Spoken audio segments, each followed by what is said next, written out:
कि जो मृतक जादू महतो और शिवशंकर महतो उनकी पत्नी को 12 दिनों के भीतर नियोजित किया जाएगा। दूसरा, जो उनका ज़मीन का जो विवाद चल रहा है 5 एकड़ 72 डिसमिल, चूँकि वह ज़मीन 1960-61 में अधिग्रहण किया गया है। उस समय सेल कस्टोडियन थी और सेल ने बीसीएल को हस्तांतरित किया है। तो उसकी सत्यापित हेतु जो संबंधित पदाधिकारी हैं उनके कार्यालय से दस्तावेज जांच किया जाएगा और जांच में नियोजन की स्थिति में नियोजन और मुआवजा की स्थिति में मुआवजा देना होगा।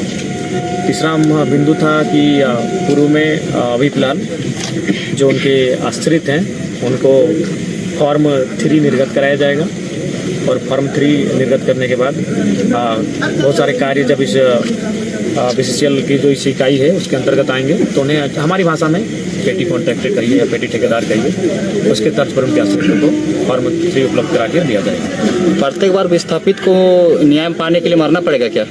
जी, ये तो आपका बहुत ही गंभीर सवाल है। भारत की लोकतांत्रिक व्यवस्था को चोट पहुंचाती है, भारत की न्यायिक व्यवस्था को कहीं ना कहीं झकझोरती है और तमाम जो व्यवस्थाएं हैं हमारे देश की लोकतांत्रिक मूल्यों की, उन पर आप ये सवाल गहरी चोट करते हैं कि व्यक्ति को बार बार मरना पड़ेगा क्या न्याय के लिए। तो मुझे लगता है आज मुझे भगत सिंह की वो जेल डायरी याद आ रही है जो उन्होंने कहा था कि कोई इंसान इतना अमीर नहीं होना चाहिए कि दूसरे को खरीद सके और कोई इतना गरीब भी होना चाहिए कि उसे अपने आप को बेचना पड़े। और एक लाइन था उनका कि हम आज़ादी अंग्रेजों से तो ले लेंगे लेकिन कहीं आज़ादी भोरों के हाथों में फंस के ना रह जाए। और वे आज भगत सिंह को विचार प्रासंगिक होते हुए दिख रहे हैं। आज आज़ादी पूंजी का रूप धारण कर चुकी है और इस पूंजीवादी व्यवस्था में जिनके पास लाठी है, जिनके पास सत्ता है, जिनके पास शासन प्रशासन है, जिनके पास उन्हीं की सुनी जाती है आम जनता, कहीं ना कहीं उनके लोगों को संघर्ष करना पड़ता है। विधायक के रूप में मुझे 2 दिन से संघर्ष करना पड़ा, तब जाकर मैं इस नतीजे पर। रात के बाद 2 बजने वाले हैं। बिल्कुल, इन सब समस्याओं से तंग आकर जो